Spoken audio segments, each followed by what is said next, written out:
to We're the Harrises. We got Chris Harris Jr., Super Bowl 50 champion. We got Shelby Harris, current NFL player, and myself, Ryan Harris, 10-year veteran and Super Bowl champion. Well, this week, boys, we saw the championship games. We got the Chiefs in a surprise return to the Super Bowl. Anybody buy that?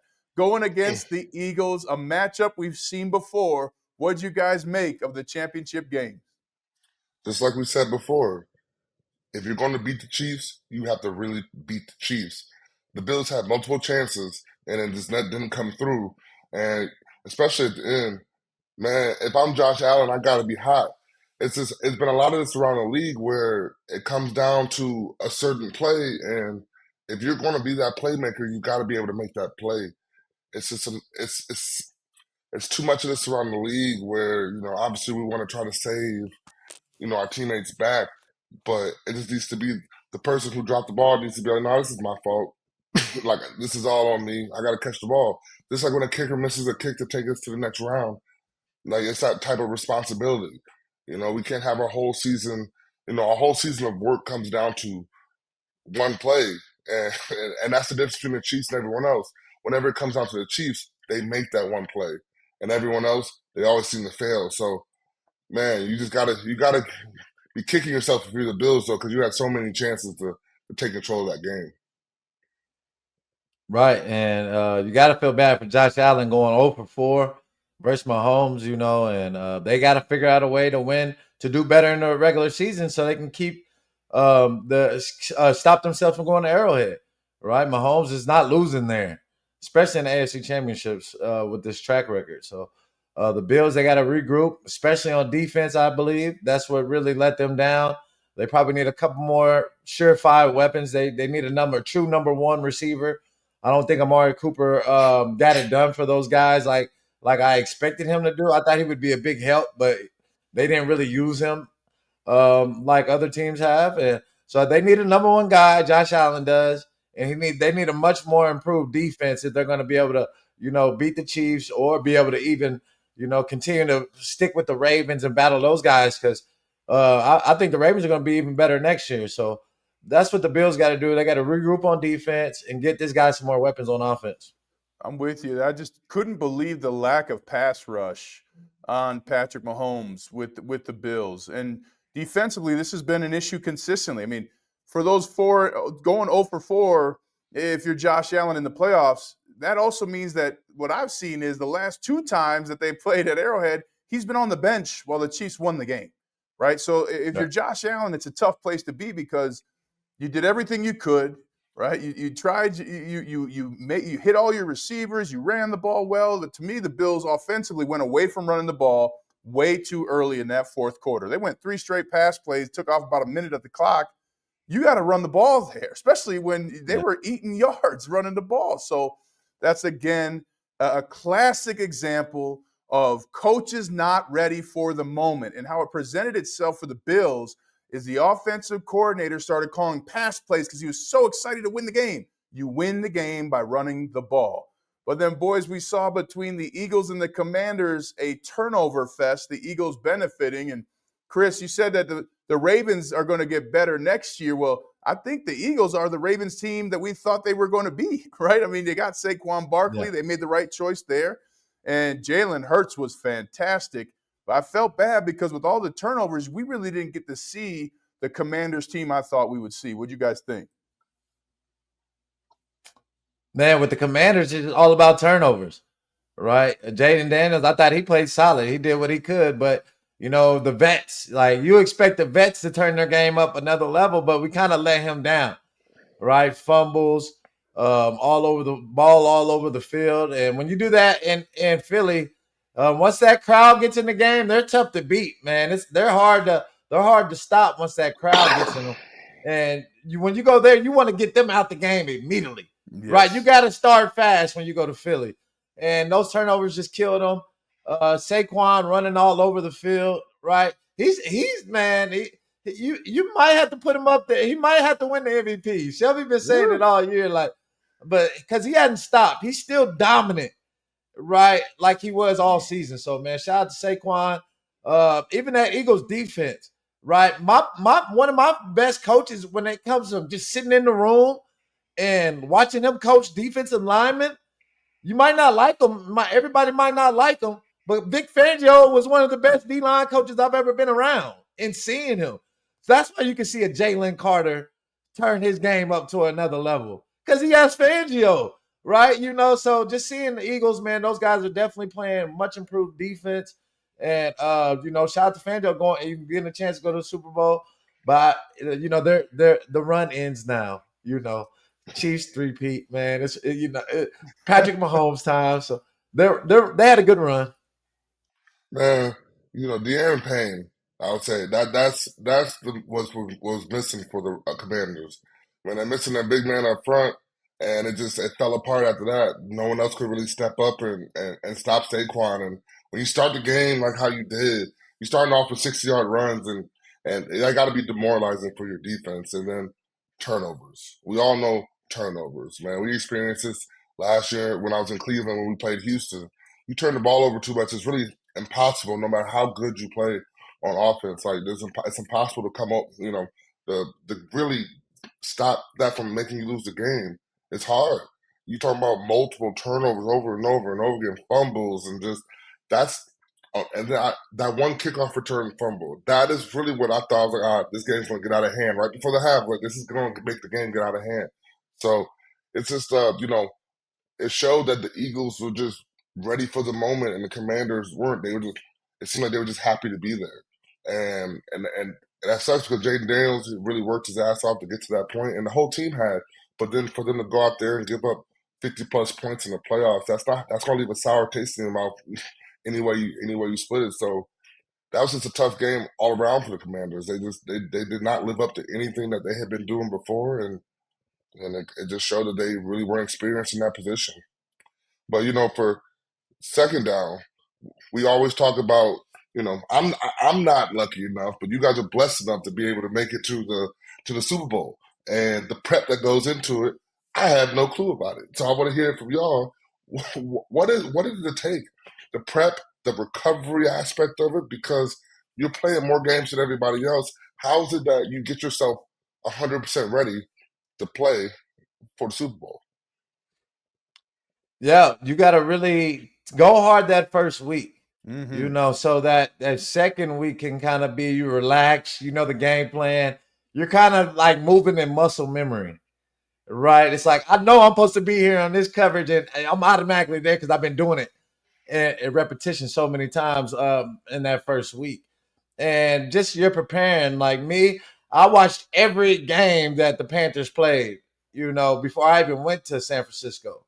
I knew all their stuff, before we even landed. So I could play fast. And I think most guys, if they take it serious like that, they take that kind of 2-week sacrifice and really lock in and zone into the football aspect of the game instead of the circus, right? You're going to be in media. You got your family, tickets, travel, right? You're trying to accommodate everybody, entertain everybody. You got the wife and kids, right? So you got to kind of get that time space to be able to lock in, kind of stay in your same regiment that you had all season, right? So that you can go out there and maximize this once in a lifetime opportunity you may have. You might not ever get a chance to play in the Super Bowl again. So that's my preparation that I took in it. And man, by game day, shoot, man, we knew everything Cam was running. We knew exactly what we were going to do. Everybody was on the same page. And that's when you can go out there and play fast. For me, I loved one of the things that Chris mentioned. You are focusing for a limited amount of time. One of the best things I think Gary Kubiak did that helped us win the Super Bowl, he said, guys, I'm going to send you home, figure out tickets, and when you come back, I need you for 12 days. And for some reason, when he said that, I was like, man, I can lock in for 12 days. Yes, my body's sore, X, Y, Z. But then really paying attention that first week and then confirming it in the second week. The big thing is you do not want your players learning anything new on site, because first of all, you get there, it's opening night. Man, I was getting interviewed by Miss Universe. You know what I mean? Later on, after our first practice, everybody's used to a scrum after practice, but we had what felt like 1,000 reporters, to the point Snoop Dogg was waiting in line to interview questions. I said, "What's up, Snoop?" He goes, "What's up, 6'8"? I mean, that's crazy, right? I mean, there's Yeah. so many excuses to be distracted. And to be successful, you have to be detail oriented. It is not worth it. Whatever party, whatever need that somebody else has to get to the game, it's not worth it to distract you from what you're doing. And then Peyton Manning gave me the best advice. I talked to him before we got on the plane. I said, "Hey Peyton, what do I need to know about preparing to go to this game?" He said, "Your whole routine is out the window. Throw it out right now." And that really helped me because I had a great routine. Wednesday after practice, the O-line, we watched about an hour of film together. Thursday after practice, I watched third down. You're not doing that at the Super Bowl. There's way too much stuff going on. And even the night before the game, all the video and equipment people, they're all wrapped up. They're hanging out because it's the first time they get to celebrate, right, in months. So the big key is preparing and knowing that it's worth it for the limited amount of time that you have to prepare for one of the greatest games of your life. But then how were your Right. nerves, I guess, when you get to the game? When you get like, it does it feel different? For, I guess, for everybody, all of our listeners who have not been to that big moment, have not, been to the pinnacle like you guys have been. How were the nerves once you got there? And then how did you calm yourself? And then, you know, obviously, you both won the Super Mhm. Bowl. So then how was that feeling too? Well, we had like a 2-minute bus ride to the stadium. When you really think about it, Ryan, like we literally stayed at Levi Stadium down there, Yeah. so it wasn't that long of a ride, but just walking in there, man, we was just full of confidence, right? I think even when we landed, first practice, everybody was confident. Everybody knew we just had it in the air, bro. We all knew that it was over. Like, there's no way this dude is throwing on the no fly. And they're not blocking our guys, right? Offense is gonna handle business. Like, we just knew that we knew that it was over as soon as we landed, man. And I don't know everybody's gonna have that feeling. The first Super Bowl we went to, I tore my ACL, so I didn't get to.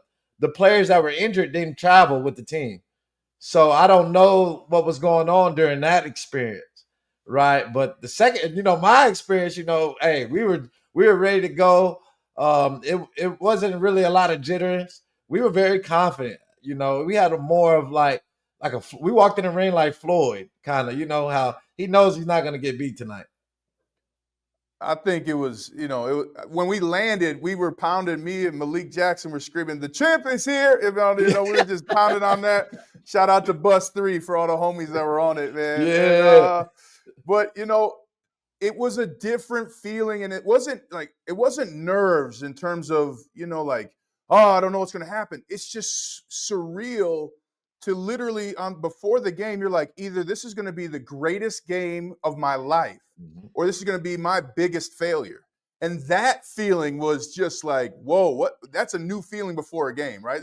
Week 13, you're just like, oh. But when you're sitting there, rarely can you look at the place and know the time where your life is going to change forever. And that definitely has an effect. And I remember before going out there, we had Lady Gaga singing the national anthem in a red sequins dress for the second time this year. The Blue Angels flew over. Chris didn't have an interception the second time, but he did the first time at Oakland. But I was like, I literally remember, like, I am distracted. I can breathe. I'm going to focus on the play that's being called. I'm going to be a champion. I can knock the crap out of somebody. I will raise that bleeping trophy tonight. And like, that's how I entered the field. But there's absolutely this moment of where you see the wormhole. And then afterwards, I'll never forget. I mean, you literally do. You go through time. There's so much confetti. You don't know which way is up. And I just remember hugging Malik Jackson. Everybody's laughing and crying. And we had one member getting some money with that Microsoft tablet. It was just everything was bananas. We got back to the bus and people are making speakerphone calls, reserving Ferraris in Miami. I said, hey, I was in the back of the bus, said, they don't want us to see Obama, but we're going to see Obama. I mean, the joy, like, you fucking did it. Like, my Yeah. big thing is you have to be willing, not perfect, to be a champion. And then when you are, everything you believed about yourself comes true for other people. I don't care what somebody thought about going against me. I know the results. And so those are the kinds of things that you get to carry with you forever. And it looks like it's going to be the Chiefs for a third straight time because they know how to practice. They know how to not get distracted. I mean, they've had Taylor Swift there for 2 years. What else are they going to see? And Beyonce's not doing the halftime show, right? So there's not as many distractions as we had. But it is definitely a feeling of you see immortality for the passion you have, and you got to get through that. Yeah, I remember that. It's crazy you said that about the Blue Angels and Chris. I was on the Raiders at that point when that Oh, happened. that's funny. So I was in Oakland when that happened. And we didn't even, I just remember the Blue Angels come by, everybody look up, and we look down, and Chris is running this interception back. So The coolest interception ever, bro. Ever, bro. The craziest interception I've ever seen. We didn't know if the play was dead, if something had happened. It went completely. It was one of the craziest football moments I've ever been a part of. But that's crazy. Once again, you realize how small the world is because I didn't even realize that until Ryan said something about it. Yeah, man. We were all looking at the planes like you said. Yeah. Except for me. I didn't even know. I got back to the sideline and they were like, Chris, did you see the planes flying over? I'm like, no, I missed that. Boy, locked in. My boy locked in. I'm running. I didn't see that. But yeah, I think the Chiefs do have an advantage, right? Going there 3 straight times, knowing how to win, right? It's that same program. We got to put Andy Reid and Belichick in that same stratosphere, right? Yeah. Or Andy's a little bit lower, but he's right there. He's right there. Time will tell. Yeah. Time will tell.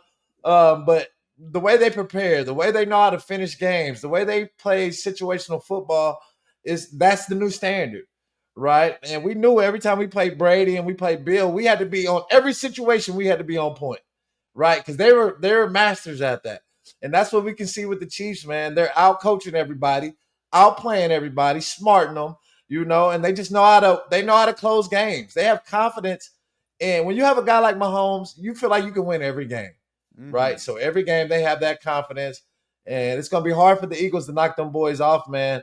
And the NFL loves them, right? The refs love them. So I see them going 3 straight years. I hate to say it, as a Bronco, but hey, was it a first down? Looking easy. What was Josh Allen's run a first down? So. I didn't think so. I don't think so. You've been there more than anybody, Shelby. You tell us because I saw him. I mean, to me, he was down on the lineman before he crossed the line. Man, if I'm a Bills player, I think it's a first down. If I'm a Chiefs player, hell no, it wasn't a first down. You know what I mean? That's just one where it sucks, but whatever they call on the field is really what is going to stick with, just because you don't have any clear view, really, of where the ball is when his knee touches the ground. And that's kind of what the issue is, I guess, with these QB sneaks and these QB blasts where you just run them right up the middle. It just congests everything. So if it is a stalemate, the call's pretty much going to stick with whatever they call. So that's tough, but this is also why you draft running backs too. Sometimes you don't need a 6'5" quarterback to run up the middle and get stood up. And after the game James Cook was having, it bears the question of why not use him. I get it, Josh Allen is 6'5", 240, 230, but he's not a running back. And if you hit him the right way, those legs aren't churning like how James Cook's would have been. So, we're going to keep seeing these questions about are QB runs the most efficient. I get it that we want to do it, but you might want to use somebody who actually knows how to push the pile. And break the tendency. Even the Chiefs told the media before the game, we know he likes to go left on the QB sneak. You have to change to be successful in moments like that. And 3 times he goes to the left, and 2 of the times he gets stuffed. And the bigger point is, don't get in that situation. Offensively, yeah, you're going to have some 3rd and shorts and things like that, but you don't want to be consistently failing to the point where you can't get that. You have multiple 3rd and 1s. That tells me that you didn't do enough on 1st and 2nd down. And that's really, to me, where you needed James Cook and Ty Johnson far more in that game, especially in that 4th quarter. Well, that's been their strategy all year to kind of, run the football, take care of the football, hit them with some play actions, right? And have a lot of times 3rd and mediums, 3rd and shorts. And that's why Josh Allen had low turnovers this year, because he was living in that range, right? Where we could do the, what do they call that? The tush push and have a quarterback run. Let's make you Cam Newton on 3rd and shorts, right? And that was kind of that range they lived in all year. And when you play against the Chiefs, you think you're going to be the big bully in Arrowhead? No, they shut that down. They knew, like you said, they knew exactly where he was going to do the quarterback sneak, and they shut that down. They had a game plan for the 3rd down situation. And right now, like they're just not adjusting. They're coming in with the same game plan, thinking they're going to do the same thing the week before to beat Kansas City. And it doesn't work like that, man. It just doesn't work like that when you play in the AFC Championship. But let's go to 3rd down, man. We see the Jets hired Aaron Glenn, right? They're taking Darren Moogie from the Broncos, man. I think they definitely got a good guy right there. He's been working with Patton, and you see the talent that they helped bringing in Denver now, how they're starting to change it around. But I think Coach Glenn will be a good change for New York. They need that type of toughness that he's going to bring, especially on the defensive side. And they get Aaron Rodgers and those boys right on offense. So I think this is a good hire from them. Also, he played for the Jets and had success there as a player. So I think this is a great hire, man. How do y'all boys feel about Aaron Glenn with the Jets? Man, all that matters is how well that him and his new GM work together. Do they agree on talent? Can they work together on talent? We see it over and over and over again. These new GMs, these new head coaches, everything's smooth for a couple months, but then you disagree because the draft is right around the corner, and you're not going to get the coach the players he needs for his personnel. And that's for me. That's why I don't ever understand. Is when you're working with somebody as a head coach, you guys have to have the same vision, the same outlook on the team. We have to understand where we need to get better. We need to be in agreement. It truly has to be a new team, and you just don't see that a lot. That's a lot of the issues we keep seeing in the league is we have coaches that these young coaches come in and they have no power. Everyone else has some power, and then pretty much the coach has a clue of what he wants to do, but then the GM is the one that's just shipping him players, and he has to make it work. The best situations work when the head coach and GM are working as one, where they can work together and agree on the people to bring in for this specific scheme. I look at the San Francisco 49ers as a perfect example. They have scheme-specific players that you have to be on the same page to bring in, and then you find out they're really good players. But everyone knows that San Fran scheme. You have to know the scheme in order to be successful in it. You won't play if you can't figure out the scheme. So they have players who fit specific positions.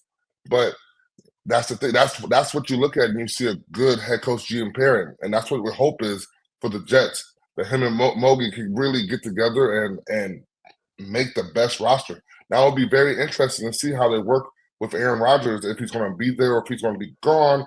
Like what they're going to do with quarterback. Are they going to try to draft somebody? Or are they going to go free agency? Are they going to try to go get Sam Darnold back? You never know. It's a whole new Jets team. But it'd be interesting and just to see how they work together. But it seems like it's a new, exciting day for the New York Jets. I love that Aaron Glenn's a former player. I think that he did an excellent job in Detroit.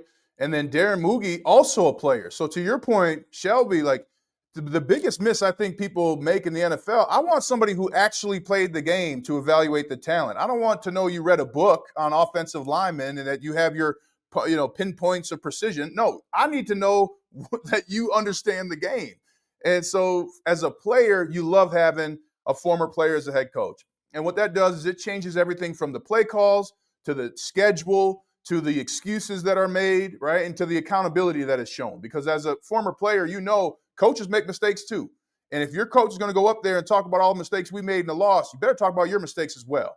And then when it comes to Darren Mogi, one of the things people forget, they were ranked the 7th best draft last year by ESPN.com, I think it was. I mean, they had multiple players stepping up as rookies playing, not to mention Bo Nix. I mean, you beat the Bears and they had the number 1 pick. Bo Nix is better than Caleb Williams, right? So I think that the Jets, it looks like they're finally putting things together to create a lasting competitive team in the AFC. Yeah, and I like him going with the new GM. Yeah. Right. Especially if me, a man of color, if I wanted to go be a head coach, I want to take my GM with me. Yeah. All right.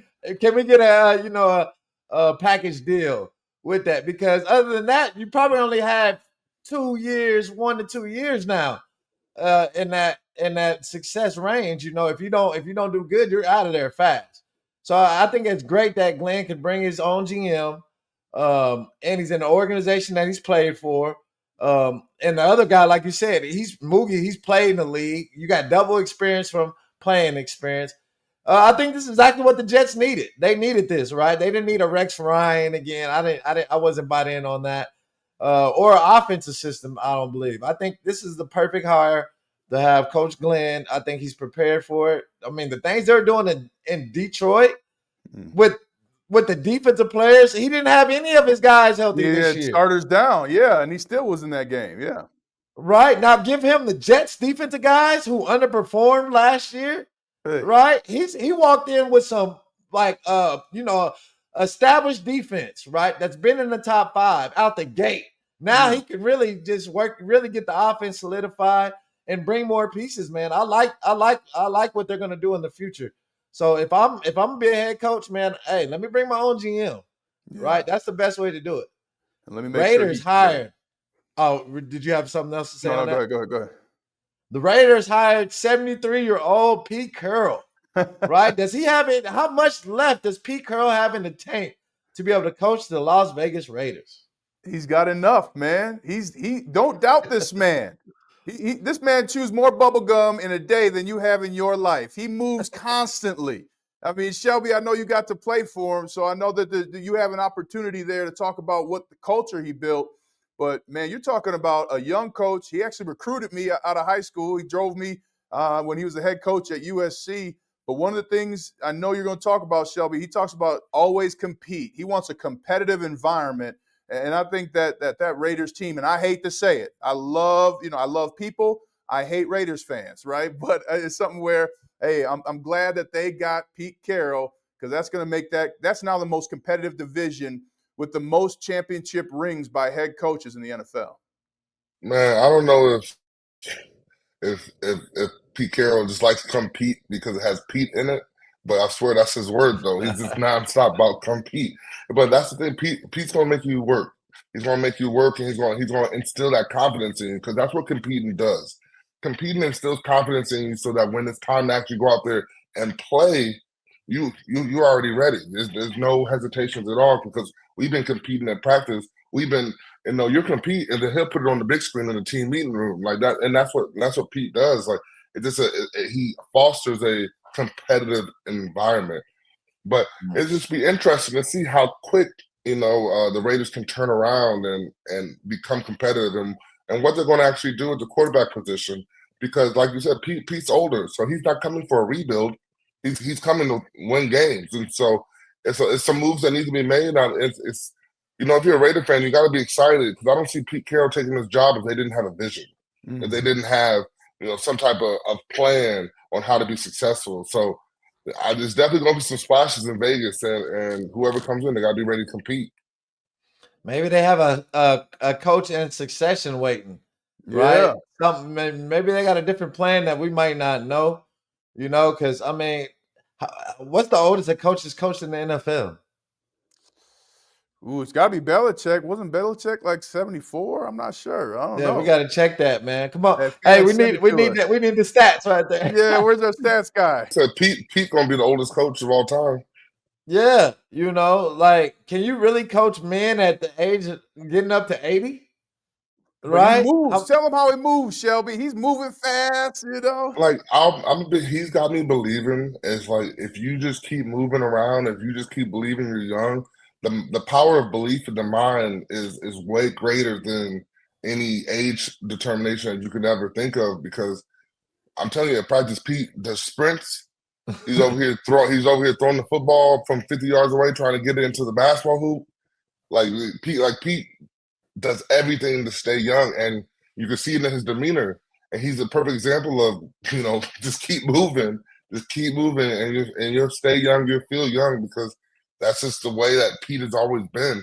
And he does not act his age, as in you would not know that he's his mid-70s and like that he's that old. So it's just it's crazy when you're just around him how much energy he has. But then also what I just respect is how he's not stuck in his ways as an older Yes. coach. How he's willing Yeah. to listen to other people and find a way to have him. All he cares about is having fun. If we're not having fun doing this, then we're not going to do it. And how many older coaches have you really heard say that? A lot of older coaches get Yeah. stuck in their ways, and that's the only way they're going to go about it. But Pete has learned to listen to other people and kind of just accept that the game is changing. Like, we need to have fun, and if I can sit there, I can have these guys have fun. They go out there and play for me even harder. Mm-hmm. Well, now we also in between the Super Bowl and in between now and the Super Bowl, we have. Let me start that over again. 3, 2, 1. Well, now in between the Super Bowl, we have the Pro Bowl, and Shelby, you and I, we know what it's like to say, "Damn, I had a great year. Y'all didn't want to send me. I'm going to Hawaii anyways."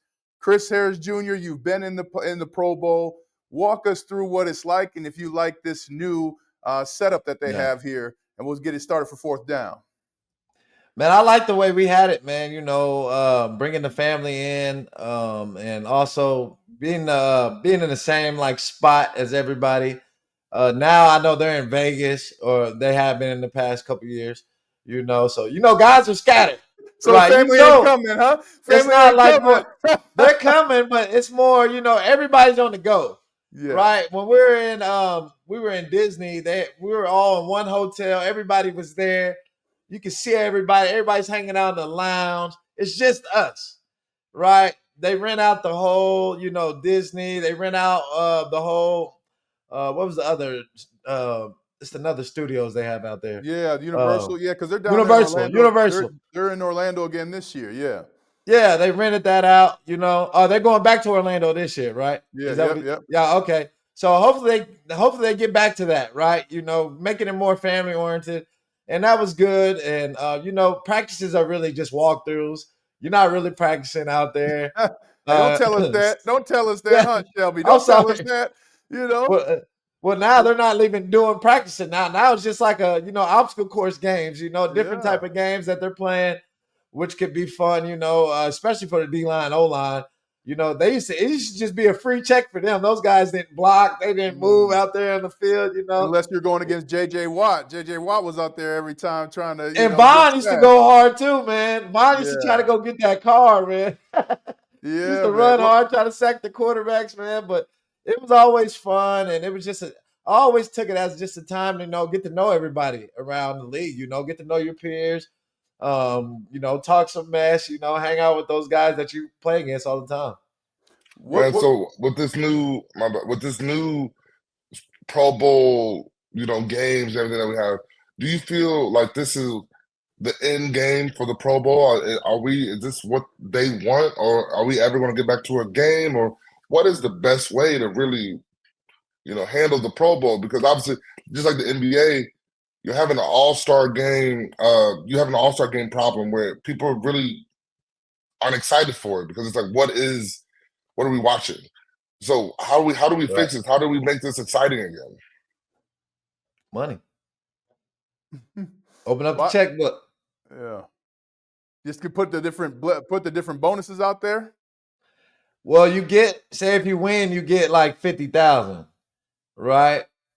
So that 50,000, even if you won, you probably spent likely you almost spent that already in the week almost. If you're just being real, depending on how much family you bring out there. So up the ante, and then guys might play more serious football, and that's the same thing that they're having the same issue in the NBA, right? Their all-star game became trash. Not no competition like how it was when we grew up, watching Kobe and MJ and them. It was serious, Yeah. Even watching Allen Iverson, they took the all-star game serious. So it's now only thing that motivates more of the younger guys, what we're seeing in this new modern era, is the money, right? Whoever wins, it might get 200,000, right? Because if you think about it, in the NFL, in the playoffs, what happens to our paychecks compared to the regular season? They go down. Everybody gets paid the same. Ain't that crazy? Right. Yeah. So give us an incentive. Give those guys a bonus to even play in this Pro Bowl. They might be like, oh, man, I'm going to make more money in this Pro Bowl game if we win then I can make in the playoffs. So, try to give those guys an incentives to play. I think you also look at with an 18-game schedule on the horizon, that's where I think you move the Pro Bowl into a league week-long All-Star week, right? Like that way you get it like hockey, like basketball, F1 does it too, like, in terms of like everybody's off for a week. And to me, I'd put that week right where that championship weekend is for college football, right? That first weekend in December typically. That's when I would have a league-wide break, and all of a sudden there's the Pro Bowl game, right? I think that's the best chance of kind of increasing it. But I got to be honest, I love the skills competition. I mean, it's about time Shelby and I, will say that the real athletes are paid attention to. Linemen get opportunities now. I mean, let us throw that rock, boy. We could have been quarterback too, if not for the weight limit, Chris. Come on, man. So, let us play. So I love the skills competition, but I think you're going to see that move eventually into the middle of the season or at some point when the league has a league-wide break over an 18-game schedule. Man, I think we're going to see, it's going to need to be a 30 for 30 about how that weight limit took away the best athletes from positions that were really their calling. That was the real calling. Boy, I can read a defense, boy. Come on. I mean, that's what I say. You missing out on Shelby Harris stiff arming people and going to the house. Come on. I mean, that weight limit was it was a travesty because obviously they didn't care about it when Derrick Henry was running that. Yeah, they didn't. I'm talking about they were bringing scales to games, though. That's they were bringing scales to games, and over here saying, "Get your big ass from the scale." You don't look like you underweight. You look way over the weight limit. They say, "Let me see your birth certificate. You too big for this shit." So you can't run the ball today. Yeah, no, go block. It was always that one kid that you were just. I remember even being a kid, like we were sitting back there praying, like, "Man, did he make weight today?" We hope that he can make weight, right? Even as a kid, you're hoping this guy makes weight so he can run the ball. And that's, the game has changed, right? Hopefully, with the new aspect of this Pro Bowl that, like you said, the O-line, D-line get some more shine. Hopefully they come up with some new games, right? You got to keep it fresh, right? Add another game to it, keep it new, keep it fresh. I like the O-line thing they did last year. Yeah, with the Jason Kelce and them, that was a good race. I remember those when they got to push those sleds. But that's all they have to do. Keep it new, keep it fresh, add some more money in it. Hopefully they get some more viewers though. But moving into the middle, like Ryan said, I think that'll be huge. Well, the one thing the Pro Bowl is missing, put those coaches in pads and let the players hit those coaches. Like, I want to see that opportunity. You know how much the entire league would watch that? I don't care what coach it is. You can put any coaching staff, go ahead, line up and run the play. Like, that's the thing I want to see. So if I'm improving the Pro Bowl for engagement, I'm putting coaches in pads and having them go against the players and just set up 3 drives. It's a 3-drive game. Coaches on defense. Hey, watch the players start screaming about personnel. I said skill. I said tiger, right? I mean, come on, give them some of their own medicine, boy. Man, you're going to hear coaches, you're going to hear the players telling coaches, "Oh, I thought you said set the edge. It's not so easy, is it? Yeah, go do it, please." Yes. 100%. We would watch that. Would we not? We would watch that. Mic them up, mic them up. 100%. Oh, my Dan Campbell over here trying to take people down, biting kneecaps, as he would say. Just going crazy. Stance, Yeah. Yeah, put Andy Reid at guard. He got to go to guard or somewhere on the O-line, Coach Reid. Yeah, somewhere there. Well, that's this week's 3, 2, 1. Well, that's this week's show of We're the Harrises, brought to you by Landmark Lincoln. And don't forget that you can head on over to landmarklincoln.com to check out the latest offers and incentives like the all-new 2024 Lincoln Corsair GT plug-in hybrid. Find out if you're eligible for tax incentives on that Corsair 3, 2, 1 on that all-new Corsair GT plug-in hybrid, and go to landmarklincoln.com or stop in to the #1 Lincoln dealer in Colorado to see if you qualify for no payments up to 90 days. Again, that's landmarklincoln.com, or stop in on the corner of Broadway and Bellevue today and see why they've been Colorado's trusted Lincoln dealer since 1911.